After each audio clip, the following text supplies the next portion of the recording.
Good morning. Who's interested in talking about baptism of babies? Some more. I actually do want to do an existential evaluation of that moment. I think one of the most helpful things when I was getting my pastoral counseling degree is our mentor would pause, say time out, and say, "What's going on right now between us?" And it was always at a really fascinating moment.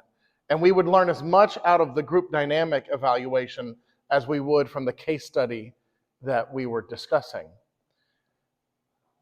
Some might call that a meta moment.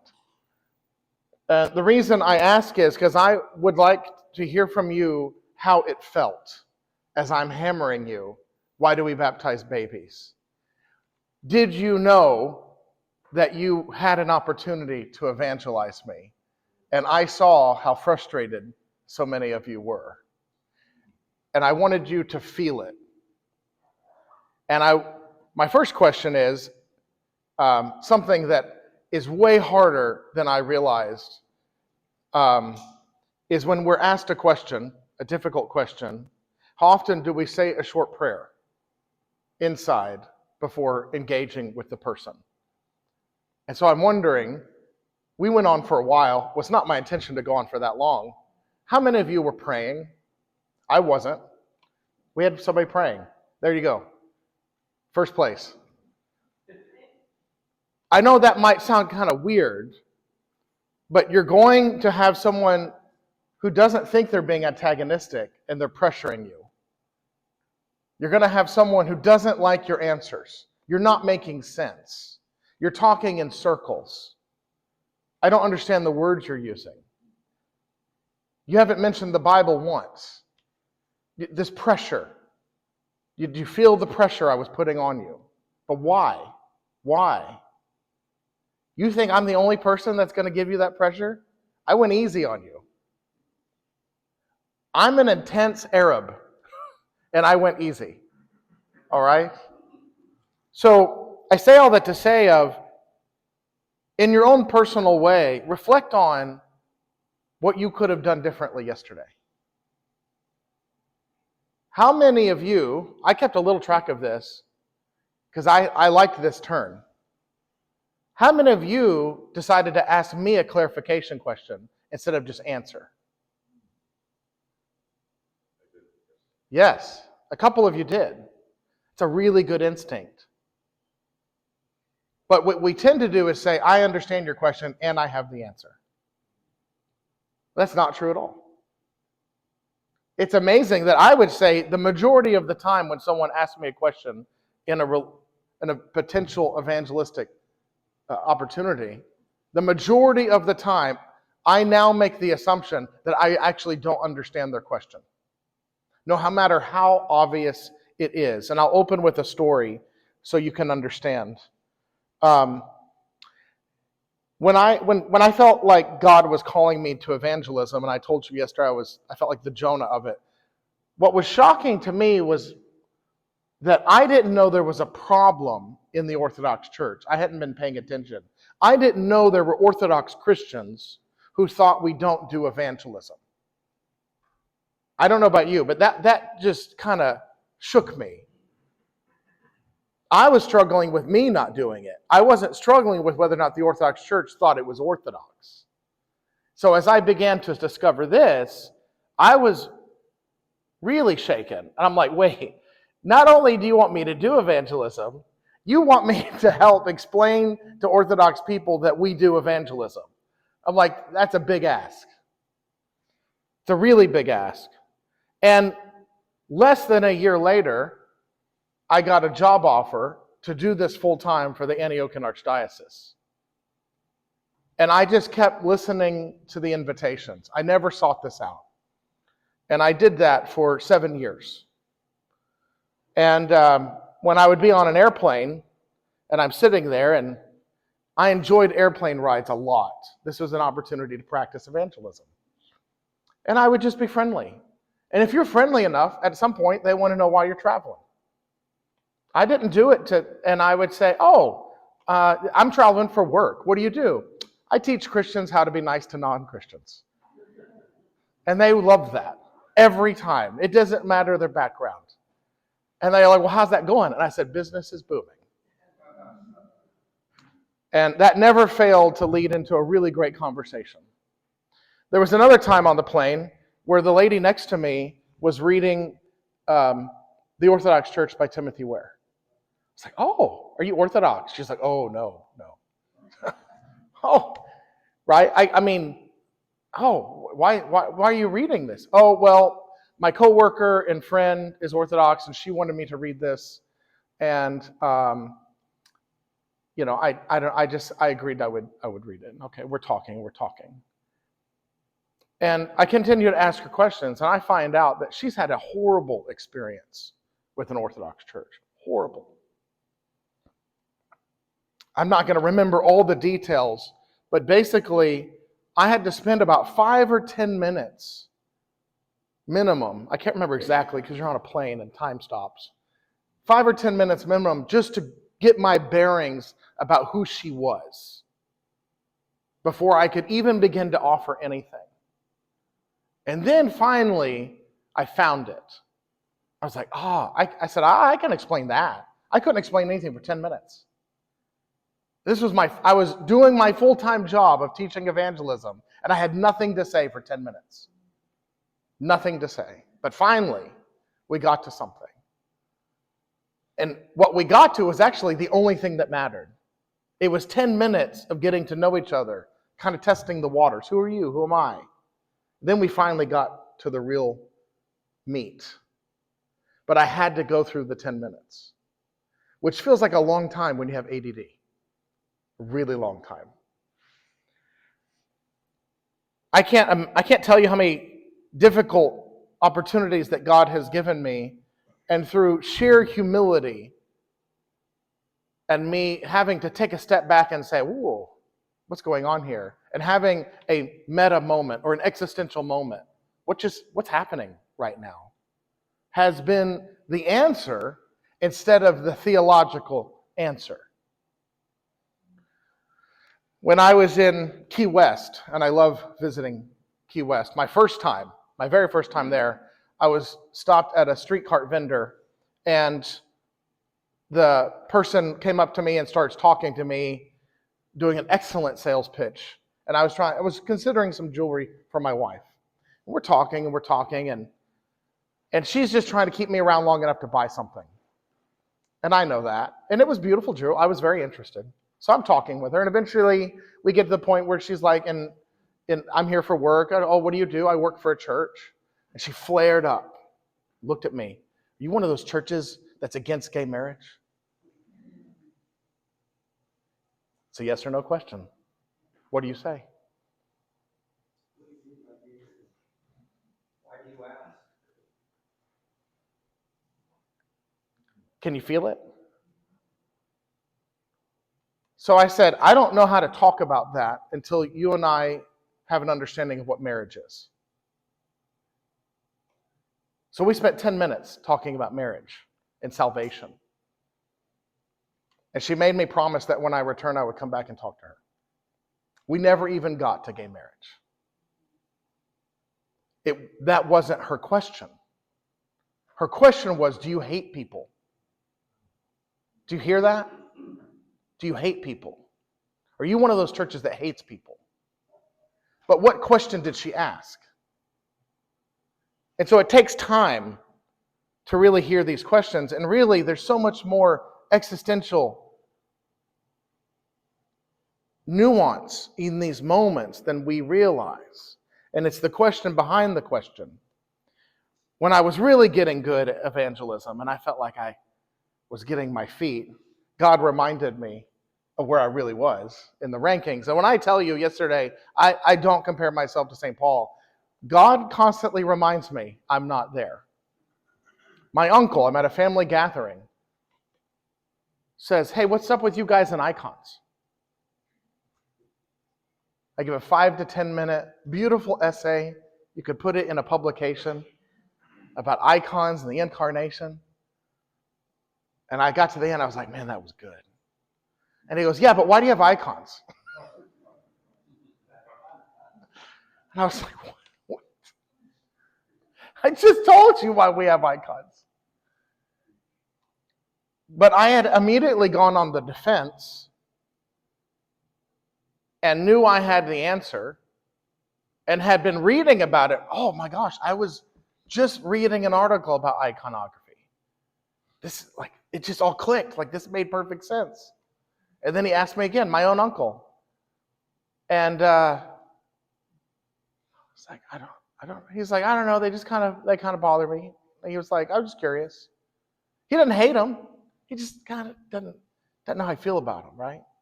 But I didn't know anything. I realized, like, this is my uncle. I didn't realize he grew up around icons. I didn't realize why they made him feel uncomfortable, because they reminded him of his difficult childhood in an Episcopal church, not even Orthodox. I didn't ask these questions. I'm like, what's made you curious so recently? It's my uncle. Why can't I just say that? Is something that, did you see one recently? Like, what do you know about icons? I didn't even know you knew about icons. Why didn't we just get to know each other? Why didn't I take this opportunity to deepen my relationship with my uncle? Why did I have to make it theological? And then him scratch his head for 5 or 10 minutes saying, what's my nephew talking about? Why did I miss the opportunity to connect with my uncle? Because I wasn't doing evangelism. I was giving answers to a humanity who doesn't want answers. We don't want answers. If you are or have been married, you don't want your spouse giving you the answer. Adam and Eve were given the answer and said, no, thank you, God, we'll figure it out on our own. In paradise, things are perfect. And they still wanted to figure out on their own. And we have been trapped in this psychosis ever since, to figure it out on our own. And one of the best things I learned from counseling is stop giving answers. One of the things I learned about being a priest is be very careful about answers. What I learned about evangelism is be very careful about answers. God knows that we want to figure it out on our own, and He's so gracious, and He lets us. And so the fall happens from the first question in Genesis. The first question in the Bible is from the serpent. And the serpent comes in and tempts us with this desire to have our own answers. And we give in to it. And God is the great Redeemer. And He's so great that He doesn't come in and admonish them. He redeems the act of questioning by asking His own question. And He says, you think that was a great question? I've got a better one. Where are you? Why have you distanced yourself from me? And He has never stopped asking that question. And if I'm not curious about where the person is in front of me, then I am not joining in God's mission. I am not a part of His mission to humanity. But if I can join Him and I can look at my uncle and say, where are you right now? What has prompted this? Where is this interest coming from? I didn't know you had an interest in icons. Do you like them? Do you dislike them? Or do you want one? Do you hate them? Why wasn't I curious about this human in front of me? I cared more about the theology. And theology is important, but we already figured that out a long time ago. We already figured out the theology. Now I've got to figure out applied theology. That's the hard one. That's the hard one. In the first year of my pastorate, I had 3 different men come to me admitting to engaging in prostitution. The theology tells me what's going on, but the applied theology doesn't tell me what to say to them. Do you see the difference? The theology tells me abortion is wrong. The theology doesn't tell me what to say to the woman who won't stop weeping. That's the applied theology. My uncle did not need theology. He needed applied theology. The woman in Key West did not need the theology of marriage. She needed applied theology.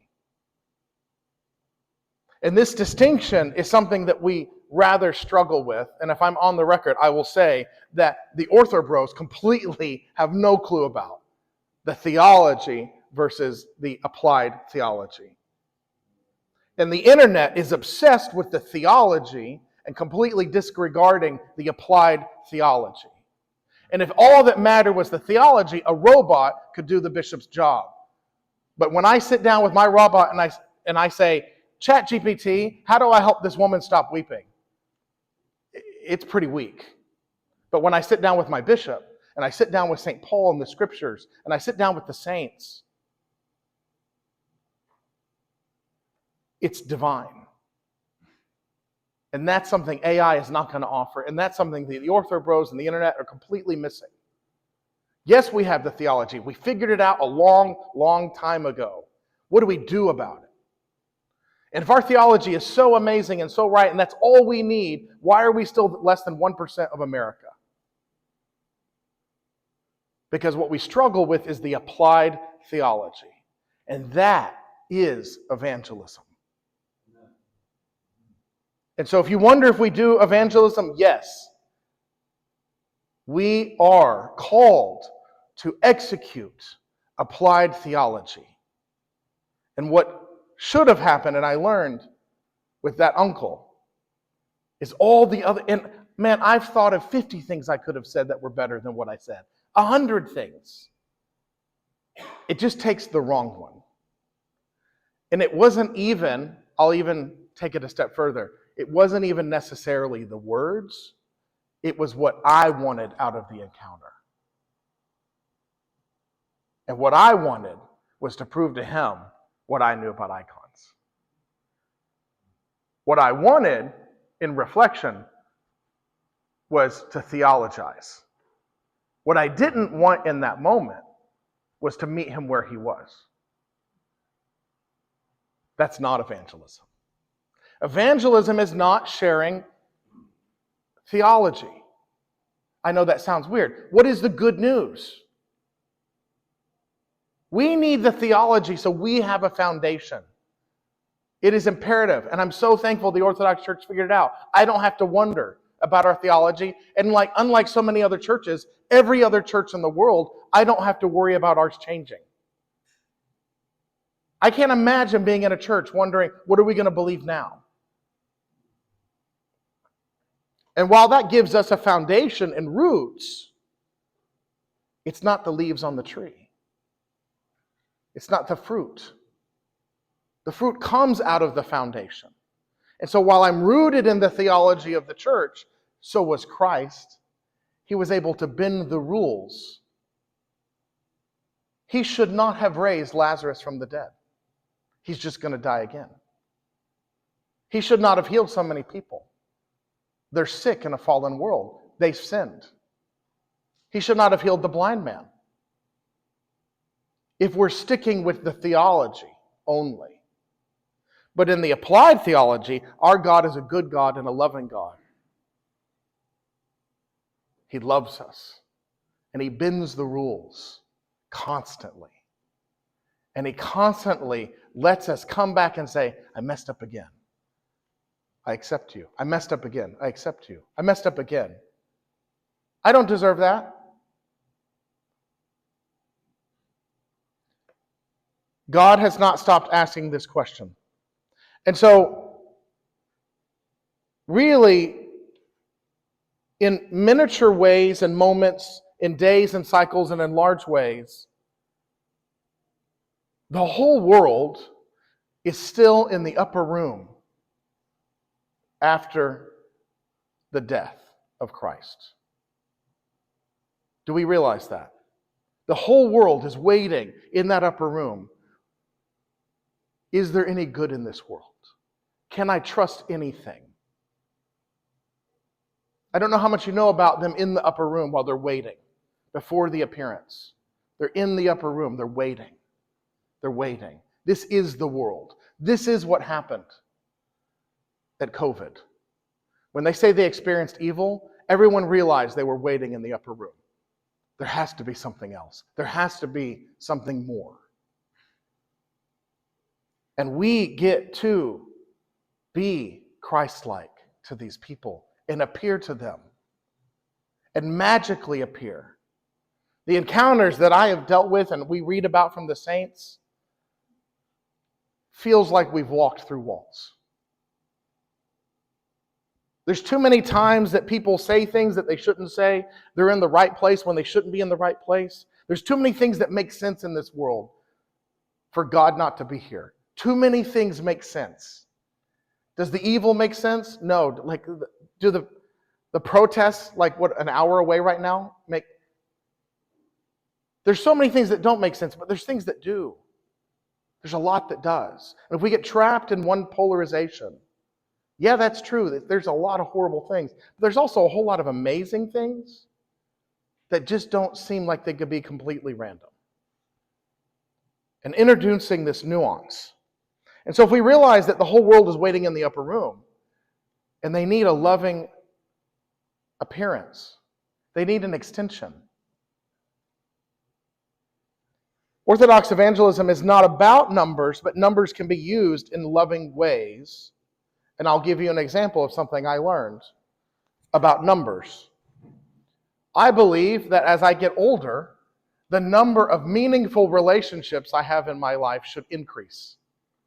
I should have more friends now than I did at 25, not less. And which direction am I headed?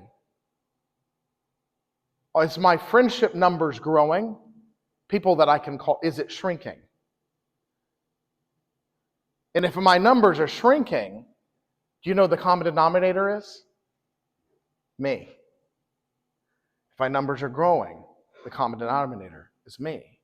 And one of the marks of the psychotherapy world right now that's kind of interesting is, if you're in your 40s, you should have 5 strong male friendships as a man. That's just some random statistic that somebody was doing a study on that I thought was quite interesting. And so I've started talking to the men in my church. How many friends do you have? And when that number is low, I say, I know what's wrong with your marriage. You don't have any friends. They connect. You don't know how to have relationships, let alone with your spouse. And so if I can count things that matter. How many of my family members do I still talk to? Or how many of us are not on speaking terms? Numbers matter. How many of my family members am I unwilling to talk to? This is a thing with big families, right? How many people in my life, even beyond family, I'll never talk to them again. Never's a scary word. Numbers matter. How many people have I forgiven? Hopefully all of them. So it's about relationships and it's about love. And if we're still wondering if orthodoxy is evangelism, what I wonder is, can you really be orthodox and keep it to yourself? I looked through, I'm not going to go through all the passages because I thought this would be interesting and helpful. There was too many. I was like, everybody talks about evangelism. We're always quoting the New Testament, right? New Testament, New Testament, New Testament. There's like 100 verses in the New Testament about evangelism, just so you know. 100. I wrote them down. There's 100. And then I was like, well, we never talk about the Old Testament. Like, were the Jewish people called to evangelize? And the common question you'll get on the answer and from other people is no, like that's not part of, but I'm like, man, I did 10 minutes of research in the Bible on evangelism in the Old Testament. It is there. God planted it in them from the beginning. When there are strangers among you, you will teach them your ways and bring them in and circumcise you. You will circumcise the strangers. Bring them into your ways. The evangelism begins with, where are you? And it has never ceased. And if I ever struggle with the idea of, is it orthodox to have evangelism? I would not be orthodox. You would not be orthodox. Not a single person in this room would be orthodox if it is not orthodox to evangelize. Not one. Think it through. Would your family lineage be Orthodox? Would the region that you came from be Orthodox? Would your ancestors be Orthodox? No. It would have died with Adam and Eve. You are here today, and your entire church exists because Orthodoxy is evangelism. There is no other way around it. You do the math, you do the research, you look at the historical diagram. That's not what we're here to ask. And I'm going to take an assumption that all of you agree with me, but we just need a little bit more ammunition in our circles to make them realize, like, it's so Orthodox, I don't even know how you missed that iceberg. This is the Titanic hitting the iceberg. This is how big of a deal it is. I didn't know, there's icebergs out here? Yeah, Orthodoxy is evangelism. It's that massive. And beneath the water, it's bigger than the ship. God doesn't have a church. God has a mission and planted the church to do his mission. God has a mission, and he has asked us to be a part of it. And he had the mission before the day of Pentecost. And he had the mission before we were created. And he will have the mission after Judgment Day. God has a mission, and he has called us to be a part of that mission. And that's what we are cultivating in our circles. Something bigger than ourselves. Another reason that I think we should pay attention to questions is because it makes us step out of this moment that there is something bigger than ourselves. That there's something more going on than my little life right now. And so when God asks Adam and Eve, where are you? There's this wake-up moment. What just happened? What did we just do? There's this realization. You see it. There's this moment of panic, but awareness. They're on a precipice of awareness of where they are and what's happening, and that they can't really run from God. And questions that we don't know the answers to are such a key. I want to say it again. Questions that we don't know the answers to. I love asking questions that I think I already know the answer because it makes me feel right. It feels so good. That is not evangelism, and it is not helpful. It's not helpful with my kids. I know it's not helpful with my wife. You're arguing with someone, ask a question you think you know the answer to. Why do you do that? To prove you're right. There's no humility in that. But when we ask questions we don't know answers to, if I had responded to my uncle with a question that I didn't know the answer to, we could have had a very different conversation. So it's not even just asking questions. We have to be careful about questions. We can hide under, and I did for a long time, I was asking questions. No, I did it with an agenda. I did it with my agenda. That's not why we ask questions. God came in and asked Adam and Eve, where are you? For their benefit. He already knew the answer, but he knew the real answer, and we don't. And even though he knew the answer, he still humbled himself to ask a question that would benefit them. And how often do we want to ask questions that benefit us? If we model ourselves after God's questioning, we're asking questions that they benefit from and not me. It costs me something. It costs me something to see you benefit and not me. That is evangelism. Jesus asked roughly 307 questions in the New Testament. He answered 3 of them directly. He was asked over 300 questions, and he answered 3 of them directly.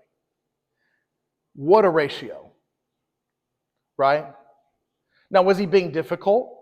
Was he being elusive? No. He just knew what was really going on below the surface. He knew what they were really asking, and he knew how to really help them. He wasn't being difficult. He's God. He's good. He's loving. He was being helpful. And so there is no absolute rule on whether or not we answer questions, whether or not what we ask. What I do know is we do it for their benefit. That's the consistent thing that we can see through Christ over and over and over. Whether he answered or asked or whatever he was engaging in, he was always doing it for their soul. And that's the kicker.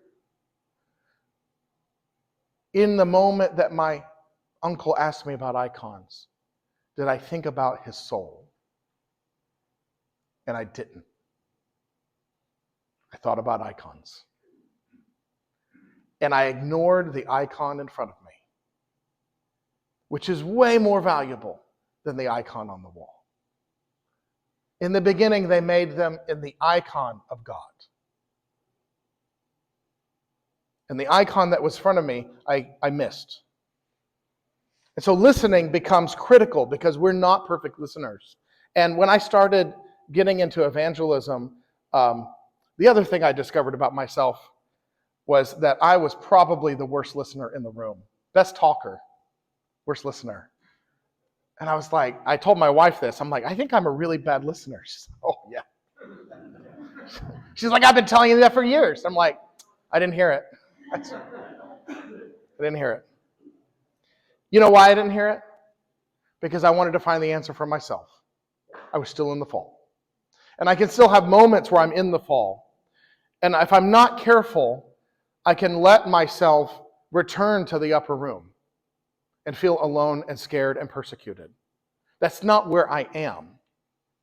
But I can easily let myself go there for a day or a week or a moment. I was very thankful for the despair presentation because despair is so much of being trapped in the upper room and not really realizing that the ultimate evil has been conquered.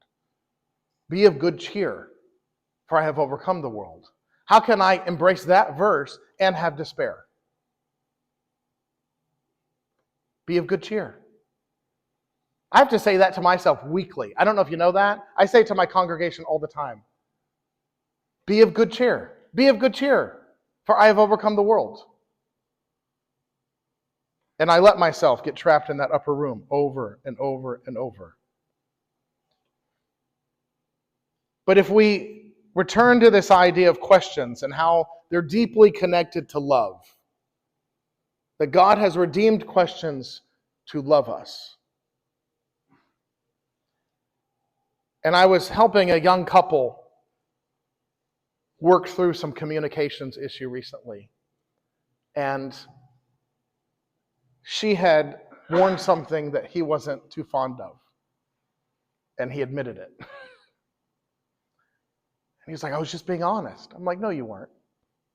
You were being selfish. There's a big difference.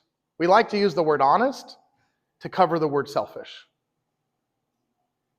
He's like, well, what do I do? And I said, when you walked out, what if I had said, wow, you look confident in that. Do you feel really confident right now? Yeah, I feel good.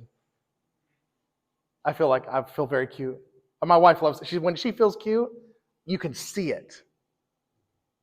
So do I see that or what? It's not about what she's wearing. It's that I saw her.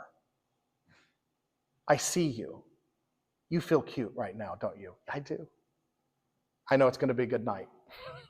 We're going to go to dinner. We're going to have a pleasant time. It's going to be great. Because I saw her. She made an effort. And I saw her effort. But I still ask the question. And you know, here's what gets even more interesting. He's like, but what if I get it wrong? It doesn't matter. Your spouse walks out. You look really confident right now. Do I really? Because I feel completely insecure this thing. You can be completely wrong if you're trying to see the person. Isn't that amazing? I said the wrong words in a sense. I didn't see she was insecure. She doesn't care because I tried to see her with my question that I didn't know the answer to. You look very insecure. Is that? No, I feel very confident. I wonder why do I look insecure? You don't look comfortable in that. Somehow these questions don't seem to be creating arguments in my house because I'm trying to see her. Versus, do you like this outfit? No, I don't like it. Is that honest or selfish? Ladies, how far off am I, ladies?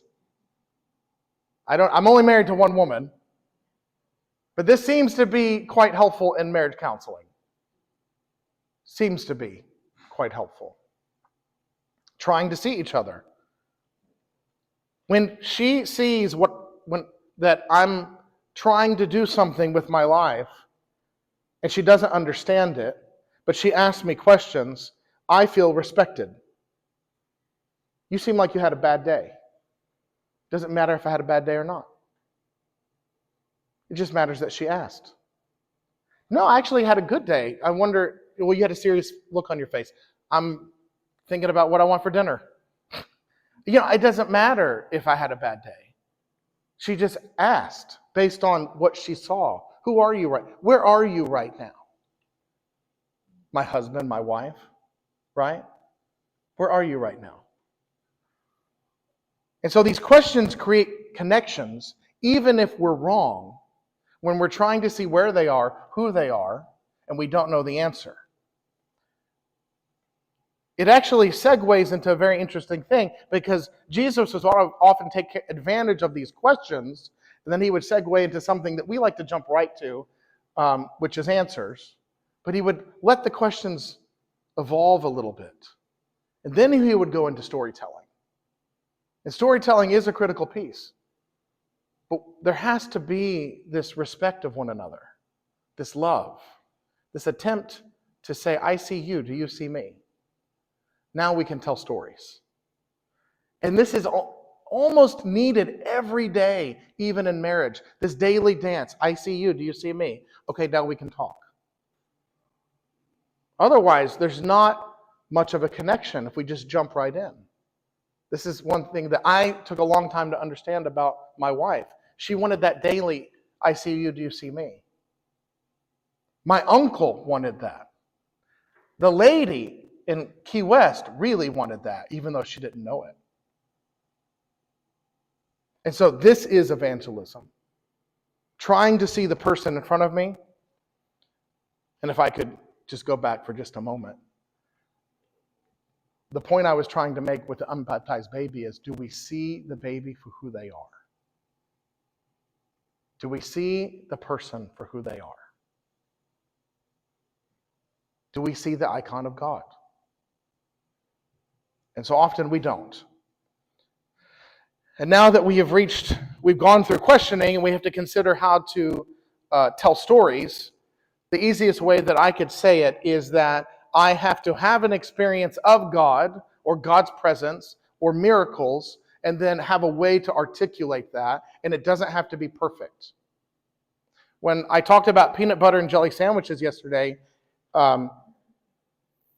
it's amazing how picky we are about how much peanut butter there is, or jelly, or I don't do jelly, I do honey, or like there's all these little, cut the crust off, I like the crust. Doesn't matter once you're full. Once you're full, right? Don't worry about if it's too much peanut butter. Don't worry about if I'm doing this or doing that. Feed the person. Feed the person. That's the key. And now we're ready to feed them. We've initiated the hunger with the questions. We've awakened the senses. So we acknowledge that there was something there, and now they want something. But we're trying to force feed them before they're ready. And what does St. Paul say? Give them milk. Stop force feeding people. Give them milk. Awaken their senses. Awaken them. And now they're hungry. And it would have been actually quite easy looking back to made my uncle hungry for icons. But I force fed him. And that is how we understand casting pearls before swine. I made my uncle a swine, and I could have made him an icon. I did it, not him. And if I had just been a bit more attentive to who he was, it wouldn't have been pearls before swine. I caused that. So, can I tell the story of how God has worked in my life? Has God ever done anything in my life? Can I speak to a moment where I thought God was present? Can I think of anything that God has done for me and I'm convinced of it? All I really know was I was blind and now I can see. Can I speak to anything that is my story? And now we are moving into the meat of the meal. But we can't rush it. We have to take time. And Christ really was patient with the people. Patient. He took time. When we're telling our stories, these stories relate to other people's lives in so many interesting ways. We did a little bit of storytelling yesterday. We opened actually with a tiny bit of storytelling. Why are you here? I asked a question that I didn't know the answer to. And I was way off on my answers. I guessed what I thought it was, and I was still way off. But I was curious, and we did a little bit of storytelling. And did you see the stories start to come out? Well, my church, and I'm here for this, right? And we started to feel connected. I heard people say, oh, yeah. I remember feeling that exact same way at my parish. Connection was building as we were sharing these stories. And we're seeing how God is working in this parish, and that parish, and my parish. And there was inspiration. And then I pressured you on why we baptize babies. And you didn't feel inspiration. You just felt the pressure and the pressure and the pressure. We need to return to that moment of inspiration and hold it. Don't let the outside pressure erupt. It's not real. The pressure I was giving you was not real. You were still in control. You just thought you weren't for a moment. If you felt that, that wasn't real. That was false. I can't make you do anything. So the most effective way of this storytelling is personal and face-to-face. And I want to go into what I think is one of the most misunderstood stories of evangelism from the Bible. And I'm going to speak with nuance here. So if you're taking notes, please be very careful that you don't misquote me here, because this could upset a lot of people. We need to stop giving an empty invitation to come and see. An empty invitation. We have to earn it. And Nathaniel and Philip were blood brothers. And if you read the text, you see it. What you're saying is crazy. When do we ever give in to the crazy person's request? We don't. But then Nathaniel says yes. I don't know if I'm actually going to do it, but this is actually finally the first thing I've ever been interested about doing a PhD on. I'm actually scared to death of doing a PhD. But I actually want to do a thesis. I want to do a whole lot of research on why Nathaniel said yes. Why did he say yes? Nothing else. I mean, this is just a powerful passage. I'm not saying to stop saying come and see. Stop making it an empty invitation. Earn the right to say it. Earn it. And if we earn it, then Nathaniel will say yes. It made no sense to say yes. Why do you think it? Give me a moment. Think this through. Be Nathaniel. Who do you say yes to when they say crazy things? Who do you take a risk on? Who we love. Someone you trust. How often do we say come and see before we've built up the trust, the credibility that we've made them feel loved? If I make you feel loved and then I ask you to do something weird, say, come, we're going to go check out this Messiah. Okay. It's some. Yeah. Yeah. Trust, right? Feeling loved. So if I tell my wife we're not Orthodox, we're going to go to this Orthodox church. I know a lot about the state of their marriage from how she answers. A lot. And when I see a couple that shows up together And usually it's the wives that say, I'm just here because he wants to be here. And I need to watch very closely how she says that. And that tells me a lot about how they've arrived today. Did he manipulate her? Did he pressure her? Or does she feel loved and she's like, I don't know about you, but I trust him. Okay, we're good. When I see that, I know we're good. But when I know that she doesn't trust anybody in the room, this is a ticking time bomb. And this might be his last effort at pressuring her into doing something. Just because they walked through the doors doesn't mean it went well. How am I going to know that if I'm not doing evangelism and trying to see not only where's the spouse A that wants to be here, is excited, I could just give all my attention to them, or spouse B who obviously doesn't want to be here. Where are they right now? They're anywhere but here. And can I identify that? And I've said to a couple of couples that came in, he's like, I'm all in, I'm ready, I've been studying this for 6 months. And I'm like, well, where are you on this? She's like, I'm not sure. And I said, well, I have good news for you. This is how I do this. I'm just case by case, but generically speaking, I said, I think I have good news for you. She's like, what's that? I was like, I'm not ready to move forward until you feel good about it. She's like, but he's the one. I'm like, no, you're married. You know, he doesn't come home at night to me. He comes home at night to you. And I'm going to guard your marriage. I do know I'm going to do that. They don't always stay, but I do know I guarded their marriage. That's applied theology. Should they join? Yes. Is this the true church? Yes. At the expense of their marriage? I'm not prepared to take that on my shoulders. That's evangelism.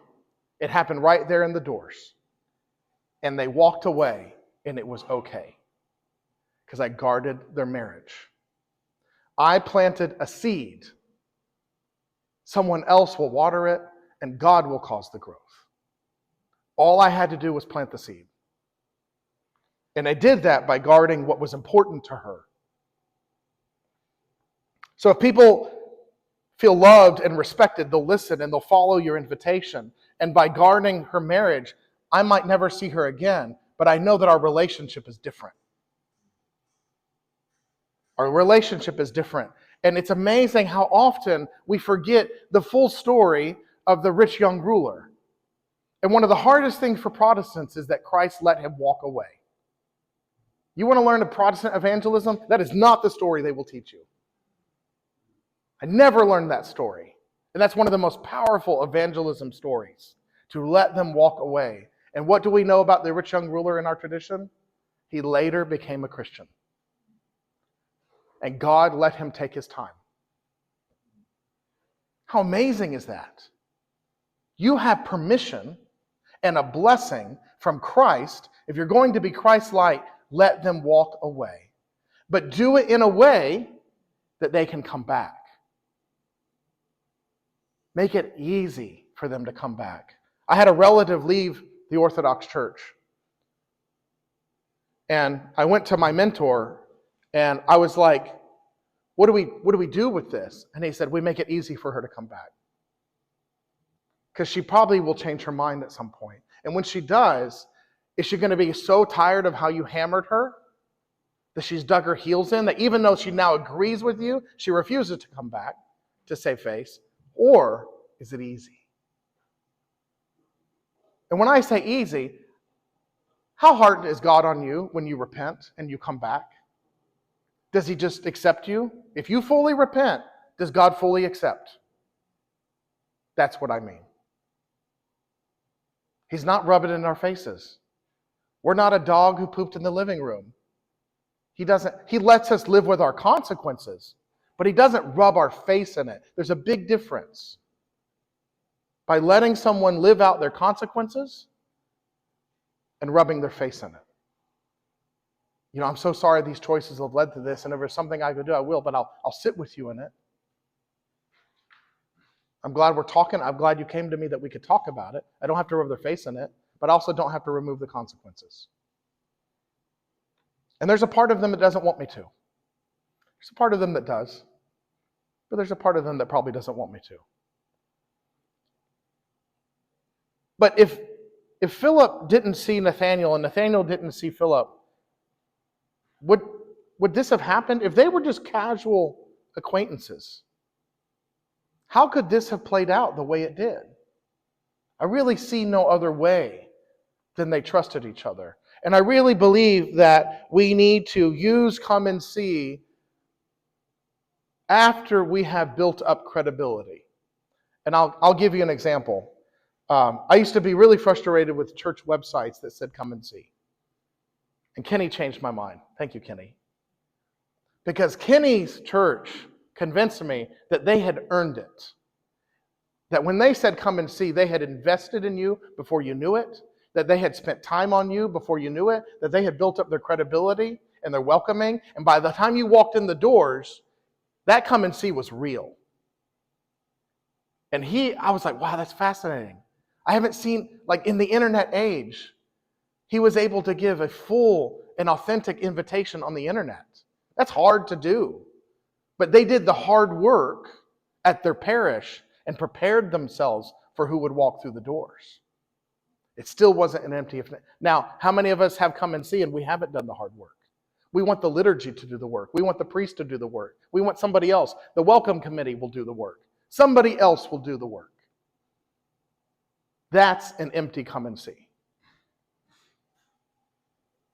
And so if you want to know more about an internet come and see that actually works, I think what St. George and Prescott has done, it just blew me away. Really blew me away. Because for years I begged people to take it off their websites.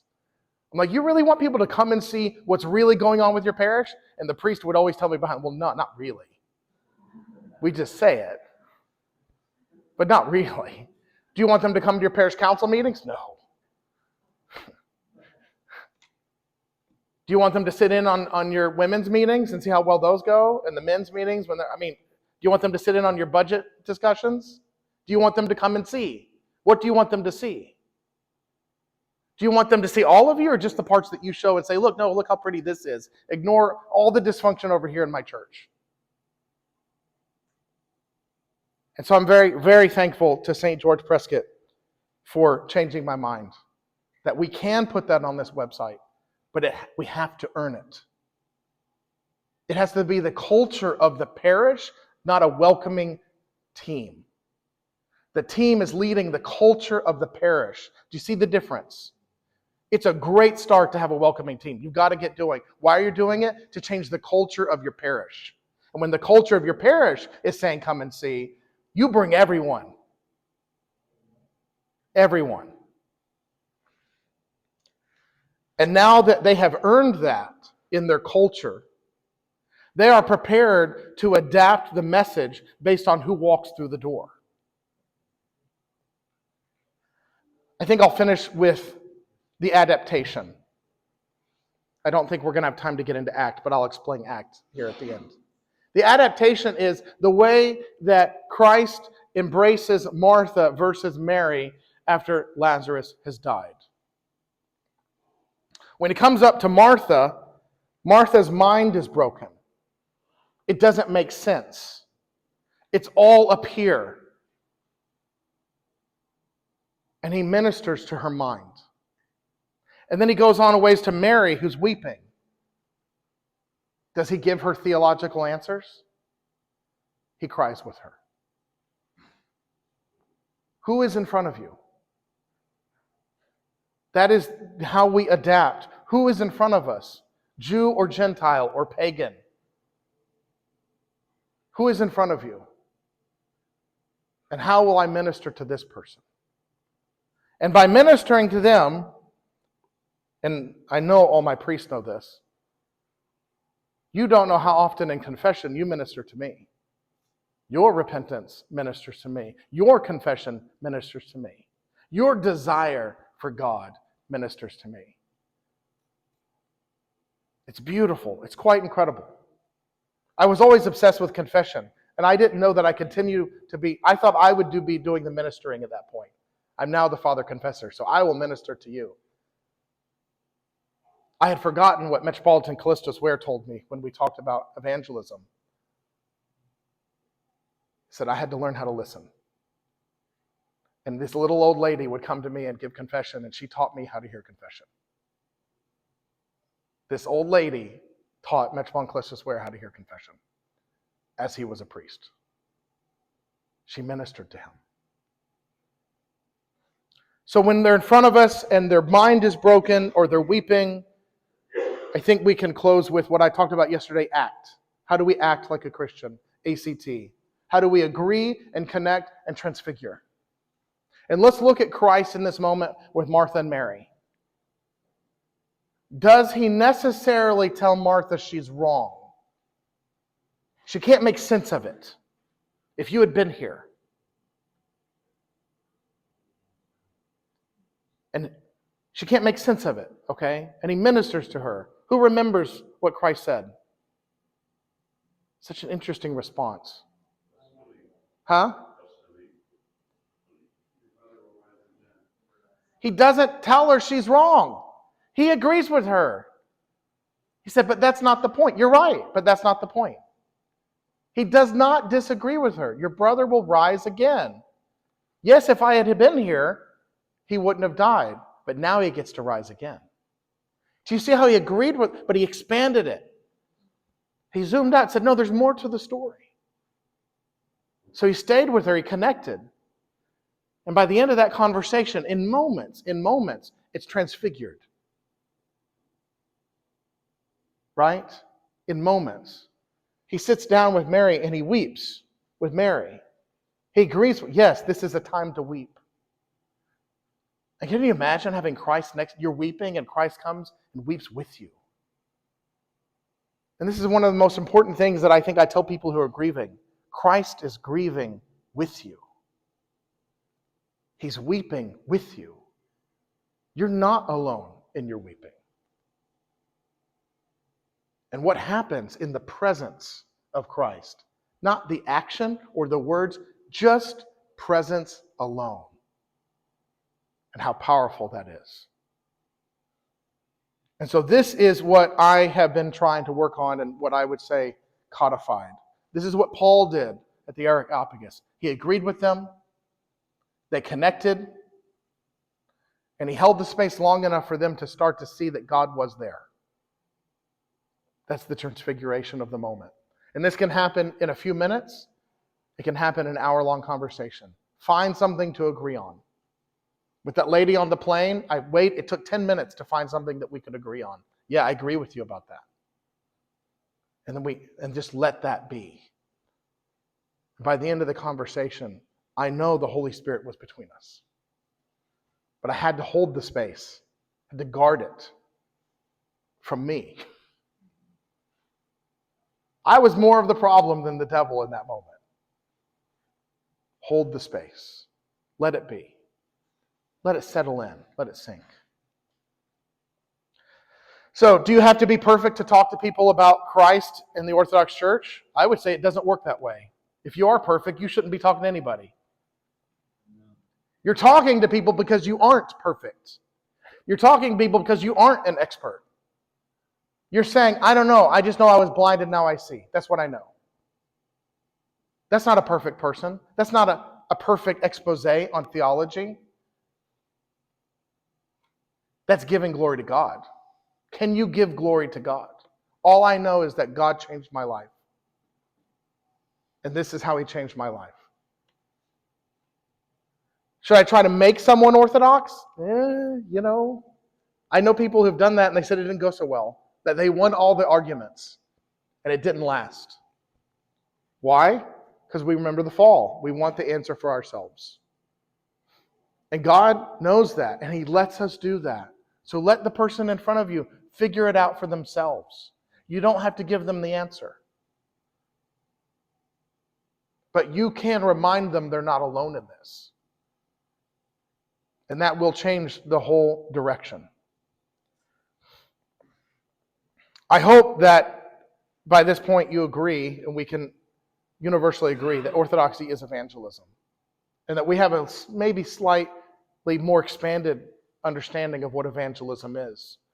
And how our presence, our focused presence on the icon in front of us is the beginning of that evangelism. And from there, where will the Holy Spirit take us? Thank you.